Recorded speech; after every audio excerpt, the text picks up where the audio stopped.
Vi de medo, vi de medo. Demon Wake Up. O dia em que o Lula acordou.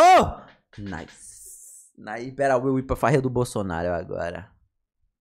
Bora. Galera, eu tô um bocado gripado aí, mas vambora. E aí, gente? Bem-vindos a mais um vídeo onde o Ip vai dar uma introdução longa pra um assunto que talvez vocês nem liguem tanto. Há um tempo atrás, era comum nesse canal eu de vez em quando trazer um vídeo de alguma animação, apresentar um criador ou talvez ver uma animação já conhecida, só que com a minha interpretação. De repente, chegou uma época que eu parei de fazer isso, e todos os vídeos que tinham nesse canal aqui, nesse estilo, e lá no espantalho sumiram. E eu sei que vocês notaram. Toda hora eu recebo mensagem. Eu notei, Ip. Tu é doido.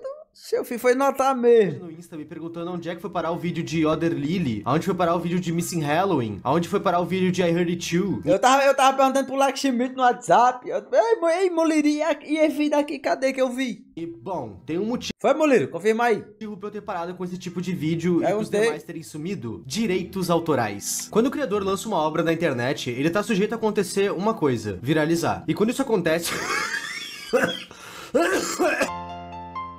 E quando isso acontece, é muito comum que um serviço de streaming compre os direitos do projeto pra colocar ele no seu catálogo. Isso aconteceu com Digital Circles e com Contrafilé. Um foi pra Netflix e o outro pro Prime Video. E, bom, às vezes os contratos são legais. Tipo, a gente vai ter o teu projeto no nosso catálogo, mas a exibição dele por terceiros tá liberada. E é por isso que os meus vídeos de ambos os assuntos não caíram. E nem o de ninguém. Mas tem contratos que pedem exclusividade. O que é que tá essa edição? Tá uma negação, essa negação. Ei.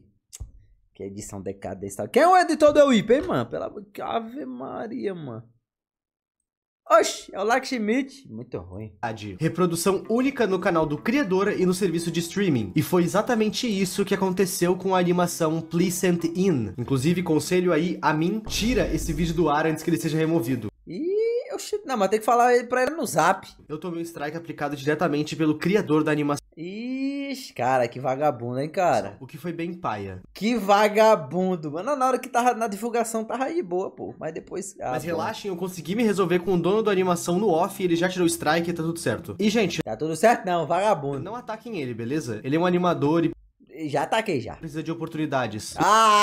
E ele deu strike. Já ataquei, já. Colocar o seu trabalho num catálogo de streaming ajuda muito ele. E eu tenho certeza que esse strike não veio dele, veio do contrato. E por eu também ser um criador... Foi o papel que deu strike. Foi mesmo. Foi meu... O papel deu strike no meu Ip. Aí sim. indie procurando oportunidades, eu entendo ele. Ele foi muito respeitoso e removeu o strike sem problema nenhum. Sem tretas aqui, isso aqui é só um contexto. O motivo de eu ter tirado todos os outros vídeos de animação do canal foi por medo de levar mais strikes. Quando tu é um criador e tu trabalha com coisas de terceiros, tu tá sujeito a esse tipo de situação. Mas eu vim quebrar o meu medo hoje. Essa semana eu tava querendo trazer uma animação que vocês têm me recomendado bastante. E também o meu casca de bala Virilhas Questões me recomendou ela. Eu tô falando, claro, de Demon Wake Up. Deixando bem claro que essa animação é bem mais uma situação hipotética do que uma história com arcos e personagens e reviravoltas. Não. Mas toda lore que é contada aqui é situação hipotética, né não? Ou o Sonic de verdade vai virar um gigante e vai comer a terra? Essa semana aqui, vamos só desligar o cérebro um pouco e se deixar levar na ideia de que a Lua é um ser vivo e acordou.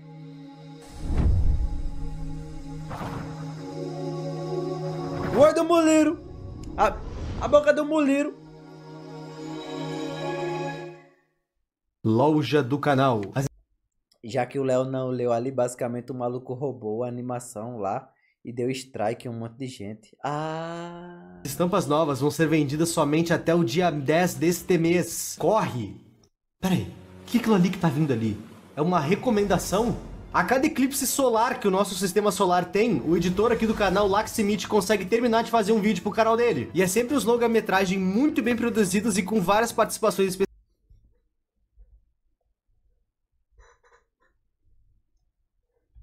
Depois desse vídeo aqui, dá uma passada no vídeo novo dele que ele lançou. Eu prometo que vale a pena. Agora sim, vamos pro vídeo.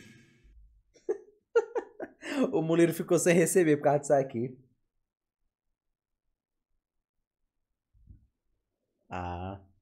O Moliro ficou sem receber. Ficou sem receber. Falei, mano, tu quer receber o salário ou uma divulgação? Tu quer um salário ou uma divulgação? É verdade, rapaziada. Esse vídeo do Lakshmi tá legal mesmo. Eu participei desse vídeo dele. Eu participei, eu dublei. E eu vou estar no próximo também, eu acho. Se ele não colocar uma mulher pra dublar no meu lugar, que ele sempre faz. Mr. Friend, nome esse bem sugestivo, me lembra um pouco roupas de látex. Mr. Friend é um animador do YouTube que na verdade era mais voltado pro meio do TikTok. Tá ligado aqueles vídeos em animação de terror virais que tu vê em Facebook, shorts do YouTube? Talassofobia, astrofobia ou só um bicho bizarro? Então, esse mano é focado nisso. Se tu dá uma breve olhada nos trabalhos dele, tu vai ver que ele realmente domina o que ele faz. Mas ele realmente não tá visando irritar com um grande projeto. Ele irrita em todos. Só que pra lançar tantos projetos um atrás do outro, ele precisa sacrificar a parte do arco, da lore, dos personagens, e eu não vejo isso como um problema. Afinal, não é esse o foco dele. À primeira vista, os trabalhos do Mr. Friend me lembraram muito um canal chamado Chá.momili, ou Chamomili, e eu sei que vocês comentaram um tempo atrás a rodo pra eu fazer um vídeo sobre esse canal, e eu juro, eu tentei. Vocês não têm noção de como eu tentei, mas eu simplesmente não conseguia fazer um vídeo sobre. Fazer um vídeo sobre um tema abstrato é difícil simplesmente porque se a coisa é muito curta ou muito óbvia, meio que não tem sentido eu fazer um vídeo sobre um tema que eu não vou acrescentar em nada, sabe? Fazer um vídeo pra apenas falar o que tá na tela não faz sentido a mim. Que? Ei, mano, vou ter que denunciar aqui. Vou ter que denunciar o Will Whip. Que? Ei, meu cara, farpou. Fiquei sabendo que tu aparece no canal do Will Whip? Ah, com certeza. Ao meu ver. Por isso esse vídeo do Chamomile nunca aconteceu. Mas quem sabe um dia. Olhando a construção do primeiro vídeo, dá pra notar claramente que isso aqui não foi planejado pra ser uma série. Essa aqui era pra ser só uma animação viral bem parecida com as demais que tem no canal. Mas sem querer a gente achou ouro, meus amigos. E o primeiro episódio já deixa a gente bem situado do quão descrente da realidade a gente precisa estar pra aproveitar esse projeto. A lua acordou. Eu já vi histórias que retratam uma realidade onde a humanidade descobriu que a Lua é um ser vivo. Desde HP Lovecraft até mesmo Zelda. E É verdade, né? Zelda tem isso. engraçado que colocar um rosto bizarro na Lua já deixa a parada assustadora, por mais não assustador que isso possa soar. E é exatamente isso que acontece nessa história. Pensa na seguinte situação. Tu é um astronauta a bordo da tua nave numa missão. E enquanto em órbita, tu enxerga a luz, o espaço iluminado pelo sol. Olha que poético. Ai, senti teu... Oxi. Ei, mano, o Will Whip não é de jeito aqui não, viu? O Will Whip não é de jeito... O Will Whip não é de jeito aqui não, barulho. Diabo é isso aqui? Nem o Murilo é... Até que de repente tu e o teu parceiro Maconha.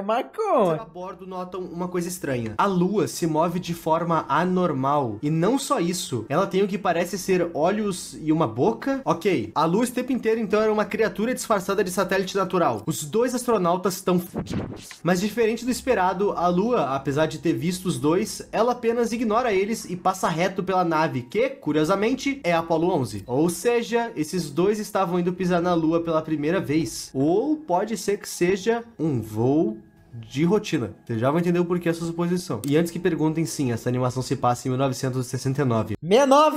69. Uou! Não. Ei, esse aqui não é o Whip nem com a porra. Ei! Sequestraram o Whip. O que aconteceu, cara? Eu fiquei sem assistir 3 vídeos dele e o maluco virou outra pessoa. Com o movimento da Lua, deslocamento no espaço, campo gravitacional, sei lá. Eu não sei explicar exatamente o que aconteceu. Eu só sei que esse movimento brusco que a Lua fez com que a nave dos astronautas colapsasse, num nível que ambos os astronautas foram ejetados à deriva. Eita, é verdade isso aqui?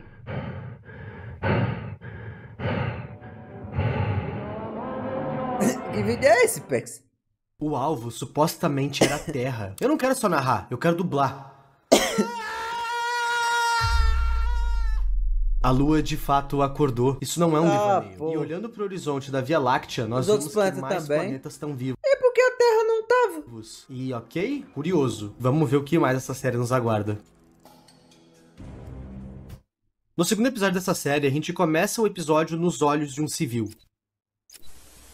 Nova York. Um mês antes do homem pisar na Lua. Ou seja, a lua ainda não acordou. Nessa parte do vídeo a gente vai ver o famoso louco do centro em ação de novo. Tem um cara meio que dando uma palestra sobre os sinais. O governo acha que somos estúpidos. Eles fingem que nada tá acontecendo, mas não. Já chega. Chega de mentiras. Sinceramente, eu não entendi o que essa cena tem a ver com a ameaça da série, que é uma lua viva. Pode ser um cara profetizando ou talvez algum religioso? Talvez. Mas eu acho que essa cena foi colocada aí única e exclusivamente pra mostrar um easter egg. Ou tu vai me dizer que tu não notou que o cara que tá profetizando tudo ali tá usando o rosto da lua. e é o próprio Mr. Friend, o dono do canal. Não, Ip, ninguém notou. Depois dessa cena ser muito nexo, a gente vai pra outro POV. Estamos em Surrey, no Reino Unido. Reino Unido? Nesse momento do vídeo que a gente tá, falta apenas 5 dias para o lançamento da Apollo 11. Agora vamos falar um pouco da missão em si. A missão Apollo 11, como muita gente sabe, foi a missão que tinha o objetivo de levar o homem pra Lua. E ela foi bem sucedida. Neil Armstrong foi o comandante dessa missão. E será? Se foi mesmo? Ou era green screen? Eu acredito que foram mesmo. quase sempre tudo dessa missão é atribuído a ele, mas ele não foi sozinho. Mas 2 astronautas estiveram na Lua junto. São eles Buzz Aldrin e Michael Collins. Pois bem, na vida real, dias antes deles embarcarem na missão Apollo 11, Michael Collins esteve no Reino Unido na intenção de divulgar a missão e participar de algumas palestras e reuniões com o governo de lá. Eu dei todo esse contexto só pra conseguir explicar que a gente tá na visão nessa parte do Michael Collins, um dos caras que tava na nave. Enfim, amigos, lembra que o louco do centro do vídeo disse que os sinais estavam por aí? Pois bem, Michael Collins vai ver um desses sinais agora. Ó, presta atenção. Imagina que você, literalmente você que tá vendo o vídeo agora, tá pra embarcar pra Lua. Eu ficaria um pouco paranoico, com medo. Isso é natural. Eu acho que o nosso amigo Michael Collins tava do mesmo jeito. Tanto que ele começou a ter alucinações quando foi falar com seu filho. Michael, I have to tell you one more time. Se vocês prestarem atenção, os desenhos que a criança estava fazendo da Lua e dos demais planetas, os mesmos que a gente viu despertando mas por que ele se fez? também lá no primeiro episódio. Nesse universo, a gente descobre que a Lua acordar era algo meio que profetizado. Em certa cena desse vídeo, a gente vê um povo antigo louvando a Lua na Namíbia enquanto ela vem de impacto com a Terra, tendo direito a até mesmo um desenho disso no chão. E, bom, se a Lua tá viva e tá fora da Terra, logo ela é um alienígena, certo? Eu me engatei numa linha de raciocínio que não tem nada a ver com vídeo, mas eu vou falar. Vocês já pararam pra pensar como os povos antigos sempre têm as teorias de coisas vindas de fora da Terra ou de datas pro fim do mundo? Vocês já pararam pra pensar o porquê? Se a gente olhar na Bíblia, é citado em alguns momentos personagens específicos olhando pro céu e vendo o quê? Anjos. Criaturas com formatos assustadores, voadoras, com olhos e até mesmo boca às vezes. Sempre lá no céu. Eles chamavam isso de anjos porque essa é a crença deles, o povo antigo da Bíblia. Agora pega toda essa minha frase, todo esse monólogo e remove a palavra anjos dele. A gente tá falando de aliens. Exatamente como acontece nessa cena onde vemos a lua gigante vindo à Terra e o povo antigo cultuando ela, como se ela fosse algo maior, de complexidade e significado maior. E é porque de fato ela é. A TV já tá noticiando o iminente impacto da Lua com a Terra. As pessoas em diferentes lugares do mundo estão vendo o impacto, mas elas não podem fazer nada. Não tem como fugir do mundo. Tudo que elas podem fazer é contemplar a catástrofe que será o fim de todos. Contemplar é foda. Nossa, que legal, olha.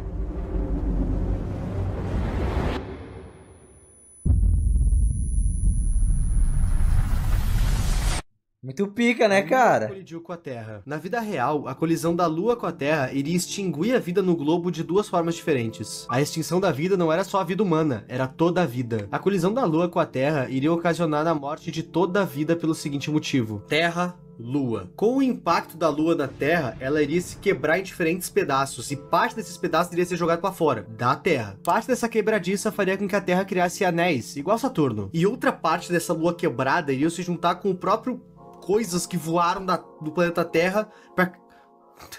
Truveja, relâmpago. Cadê a edição, Mulir? Aqui, pra representar. Ei, mano, o Mulir tá com vagabundagem. O Mulir já foi melhor já, cara. Podendo ele criar, baixar o Blender, modificar as cores, tudo 3D, pra gente poder entender tudo direitinho, pra exemplificar. O Mulir tá com preguiça. Lampinha. A outra parte dessa quebradiça iria se juntar com outros destroços da Terra e iriam criar uma camada grossa de fumaça em volta do planeta. Ou seja, o Sol não ia mais entrar. Logo, a Terra iria literalmente virar uma bola de gelo. Mas no universo dessa história que a gente tá vendo, como era de se esperar, não foi isso que aconteceu. A Terra se tornou um lugar bem difícil de se viver, mas a humanidade tá tentando dar um jeito há 5 anos. Sim, nessa cena a gente tem um skip de 5 anos. Aproximadamente 3,2 bilhões de pessoas perderam suas vidas nessa catástrofe, e quase todos os mares secaram. A luz do sol não existe mais. Caralho, isso aqui ficou foda. Mas, por algum motivo, a Terra não congelou. Talvez não tenha congelado ainda. Querendo ou não, 5 anos é muito pouco tempo, levando em consideração a magnitude do acontecimento. Ok. Antes da gente ir pro último vídeo da série, tem algumas coisas que eu preciso citar. Se lembra que na primeira parte a gente viu que não era só a Lua que havia acordado? Então, se lembra dos desenhos do menino no flashback? Talvez o rosto do garoto tá daquele jeito, todo bizarro, fosse a única alucinação daquela cena. Mas os desenhos não eram. Isso porque os pesquisadores que estão andando nessa cena em meio aos destroços, encontram os desenhos. E além da Lua e outros planetas, a gente também descobre nessa cena que existe alguma outra criatura no céu, com tentáculos. Ah, é, tem isso também, né, cara? Em 1969, então a população era muito menor. E então eu te pergunto, por que tem monstros no espaço? A gente chega perto de uma resposta disso no próximo vídeo. O terceiro episódio começa 10 anos depois do desastre. Por que eu fiz assim? A Lua ficou alojada na superfície É pra representar o 10. da Terra. E como ficou óbvio pra gente lá no primeiro vídeo, os astronautas não conseguiram pousar na Lua. Logo, essa foto icônica não foi tirada. Foto essa que não faz tanto sentido, até porque não tem ar na Lua. Mas enfim, a bandeira dos Estados Unidos não foi cravada em superfície lunar. E nessa cena nós vemos o próprio Neil Armstrong fazendo isso. Ele tá vivo. É por isso que eu acho que aquela primeira voo lá do Apollo 11, que os dois astronautas saíram voando, poderia ser um voo de rotina, porque eu acho que o Neil Armstrong não tava naquele voo, porque não tinha jeito dele sobreviver àquilo. Enfim, tô teorizando demais pra uma animação que nem tem tanta lore assim. Mesmo com a Lua ainda estando alojada na Terra, eles quiseram cumprir essa missão. Nessa intro, o narrador fala que, apesar da humanidade estar conseguindo se virar e continuar viva com muita dificuldade, eles têm um problemão em mente. Isso porque Júpiter, Saturno e Urano saíram das suas órbitas para ficar perto da Terra. Essas coisas só ficaram lá no céu olhando, sem avançar. Disclaimer: questões gravitacionais e clima não são tão afetados nessa série. Se um planeta saísse da sua órbita para ficar perto de nós do nada, isso seria catastrófico, sem ele precisar encostar na gente. Aqui nessa série isso não vai ter efeito, beleza? Beleza. Os personagens dessa história estão começando a premeditar uma outra catástrofe. E eles querem prever de fato se isso vai acontecer ou não. Até porque prever é tudo que dá pra fazer, né? Fugir não dá. E indo atrás de conseguir se preparar, a humanidade... É porque o comentário dele de falar que salário é impossível é justo, tá ligado? É justo, mas tem que entender também que a rapaziada vai deturpar o que tu falar, independentemente. Independentemente, Barão, vamos botar palavras na sua boca e tá ligado? Eu já me acostumei. É por isso que eu falo um negócio, às vezes eu já explico logo pra poupar. Porque às vezes o que eu fazia antigamente nos react?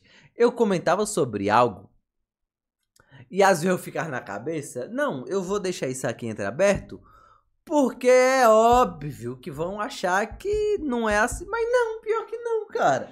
Pior que não. Tipo, vou pegar um exemplo de Rap Geek, que acontecia muito, tá ligado? Tô aqui escutando uma música aqui, sei lá, o rap do Dom Flamingo. Escutando um rap do Dom Flamingo aqui, aí teve uma referência ao rap do Dom Flamingo dos 7 minutos. E eu, tipo, a referência é clara, claramente. Eu aqui, ó. Tô aqui. Digamos que eu não esboço nada. Tu sai escutando aqui e fala, caralho, muito foda. Do caralho. Aí não falo nada. Porque é óbvio, a referência era óbvia. Assisti o react inteiro e percebi que o Leozinho não notou a referência. Aí, sei lá, eu sempre falava no começo, tipo, mano, será se vai ter uma referência e não sei o quê? Nossa, vai ser muito legal e não sei o quê. E eu não falei, mano, eu não falava, tá ligado? Mas a rapaziada comentava, tinha que comentar. Tá ligado? É foda, pô. É bizarro, mas é assim mesmo. Juntou todos os líderes que sobraram, cientistas e agentes governamentais, e eles criaram a Frontline Research Initiative for Earth New Defense, ou Iniciativa É por isso que de eu Pesquisa explico. de Frente Eu para a Nova não, Defesa da ultimamente Terra. eu não gosto de deixar Isso nada entreaberto. melhor assim. E essa sede fica bem na borda da onde aconteceu o impacto, nessa zona, que eles apelidaram de Zona Umbra. Na astrologia, Umbra seria o local mais escuro de uma sombra, e eu vi isso no Google. A Friend não tá apenas estudando em como prever um próximo impacto. A esperança de nunca mais ver outro impacto continua, e esses pesquisadores também estão tentando achar formas de prover a vida humana. Afinal, a gente está vivendo um caos, com quase todo mundo não vivendo ou não vivos. E detalhe, todos os recursos como água e comida estão escassos, e os que sobraram estão sendo enviados para os pesquisadores da Friend. Afinal, eles que vão salvar a raça humana. Então eles precisam estar alimentados e hidratados para conseguir pensar direito. E antes que você esteja pensando, não, a agricultura não é uma opção, até porque não tem sol nem água. Só que enquanto eles não conseguem salvar os humanos da escassez e miséria, os demais sobreviventes normais, os civis, não têm muito o que comer ou beber. Tá, agora olha só. Lembra da Zona Umbra? Então, a Lua caiu no continente africano. Até por isso que a sede do Friend tá no Egito, que fica na África. Quase no Mediterrâneo. Eu tô explicando tudo isso porque eu quero que vocês olhem pro mapa. O narrador sequer rela nessa informação, mas a Zona Umbra ficou radioativa. E detalhe, enquanto ele fala sobre a escassez de comida, a gente pode ver na animação o POV de um sobrevivente e comendo um rato. Rato esse que estava se alimentando dessa radiação. Radiação essa que veio do impacto. Guarda essa informação. Friend. Dentro dos fogões da Friend, eles cozinharam dá pra fazer um um satélite. jogo com O isso, intitulado Orbital Assim, vendo a lorezinha e os caras. Dá pra fazer um joguinho com essas porra tudo aí. Foi apresentado, cara. Reconnaissance and Interplanetary Surveillance, ou Reconhecimento Orbital de Vigilância Interplanetária, ou ORIS Probe, quer dizer. Enfim. Eles vão jogar esse satélite na órbita de um dos planetas que tá de olho na Terra, Júpiter. Pelo que eu entendi, esse satélite estava carregando um satélite menor que iria ser jogado mais perto de Júpiter, provavelmente para estudar sobre aquele planeta gasoso que agora tá vivo. Só que quando o satélite tá pronto para jogar a sua sonda voadora, isso acontece. Picking up a subtle gravity spike. What the hell? Tem um plano. Is that a moon? Oxe. One of Jupiter's moons looks like Callisto. Eita, fudeu. Gravity spike disrupting signals. Heavy solar.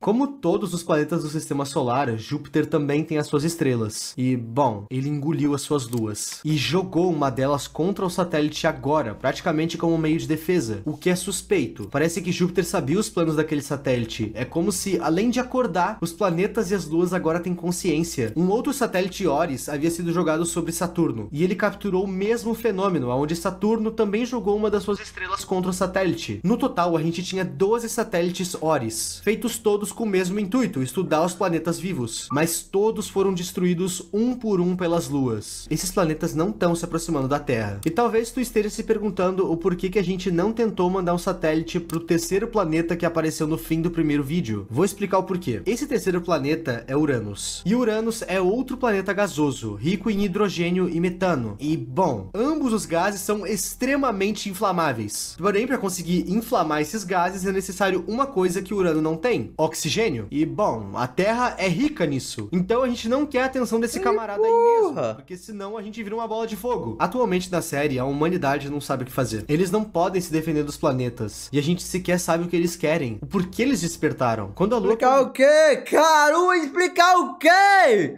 Surgiu nenhuma dúvida até agora. O cara explicou tudinho.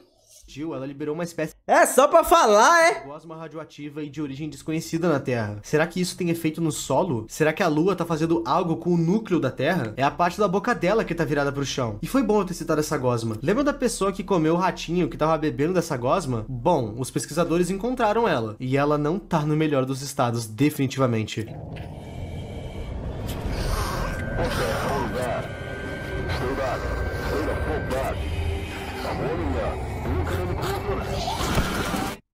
Os impactos da Lua na Terra vão bem além do sísmico. Na área quarentenada, exatamente onde a Lua bateu, algo se esconde. E essa coisa certamente é hostil.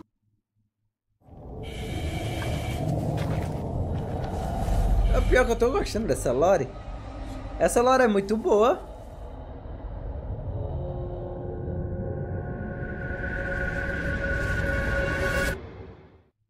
Eu gostei como essa série escalona pra caramba nos seus tópicos, mas ficou claro com o andar da série que a primeira parte era pra ser só um vídeo viral e é isso. E agora o criador tá tentando pôr uma lore. A gente pode dizer que aquela cena onde o filho do astronauta tá com um rosto estranho não era uma alucinação como eu havia teorizado. Exatamente como os desenhos da criança, o rosto dele era um presságio que o pai astronauta teve. E eu tô curioso, mas confuso. Os planetas estão infectados, por isso eles criaram esses rostos e consciências? Essa infecção então também pega em humanos. E outra, por que Saturno, Júpiter e Urano estão vigiando a Terra? Eu acho que essas são respostas que a gente não vai ter nem quando saírem novas partes da série. Mr. Friends é um canal de muitos projetos e eu dificilmente vejo ele focando em um pra dar um fim. Seria legal fazer isso com The Moon Wake Up, mas ele vai ter que suar muito a camisa pra conseguir ligar todos os pontos que ele abriu. Desde o que tá acontecendo com os planetas, o que eles querem e o que é esse vírus. O que é aquela criatura gigante que o menino desenhou e, claro, o que é essa última criatura. E se vocês quiserem uma outra parte disso explicando tudo isso, comenta. Já aproveita e me dá uma ideia de vídeo. Eu tô ficando bem escasso e isso tá me dando medo, inclusive. Se inscreve e até semana que vem. Muito obrigado aos membros e a tu que tá vendo esse vídeo até aqui. O meu nome é Ipe e tchau. Ei, mano, muito bom. Muito bom, cara. Essa lore eu curti muito. Achei muito curioso. Muito legal. Espero que essa daqui realmente tenha continuação, porque essa, sendo sincero, hein, eu só não gostei que sempre esse tipo de história é alguma profecia antiga e etc. Aí fica meio repetitivo. Mas fora isso é boa. Mas mesmo sendo profecia, precisa de uma explicação, tá ligado? Tipo, olha, beleza, tem isso aqui, mas isso aqui como acontece? Por que acontece? Como funciona, tá ligado? Não necessariamente fica só nisso aí, mas é isso aí. A gente só vai ver aí no mais pra frente se tiver, né? Se não, não. Ficou muito bom. Parabéns, Muliro, como sempre. É bom acompanhar a sua evolução na edição. Tá melhorando aí muito com o tempo e sempre tentando coisas novas. Bacana.